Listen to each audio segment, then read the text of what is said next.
আরজি করের ঘটনা নিয়ে পথে নামল ফাঁসি দেওয়া গ্রামীণ হাসপাতালের চিকিৎসক ও স্বাস্থ্যকর্মীরা।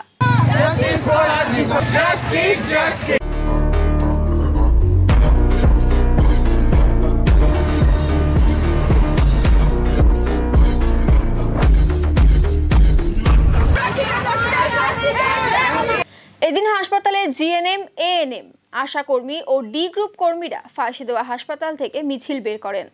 মিছিলটি বিডিও অফিস হয়ে বাজার হয়ে পুনরায় হাসপাতালে এসে শেষ হয়। চিকিৎসক খুনের ঘটনায় দোষীর ফাঁসি এবং এই ঘটনায় আরও যারা জড়িত রয়েছে তাদের অবিলম্বে গ্রেফতার করার দাবিতে স্লোগান তোলেন তারা। আমরা বলবো আমরা যেন প্রকৃত দোষী সঠিক সময় এবং খুব দ্রুত খুঁজে বের করে তার ফাঁসি চাই। কারণ এই নারকীয় হত্যালালা যতদিন না পর্যন্ত প্রকৃত দোষীদের বিচার পাচ্ছে আমরা এদিকটা মোটামুটি সুরক্ষিত, কিন্তু আমাদের কোনো সময় হঠাৎ যদি কখনো রাত বিরাত হয়ে যায় তখন এই যে ঘটনা ঘটছে এরপর দেখার পরে আমরা নিজেকে সুরক্ষিত বলে ভাবতে পারছি না।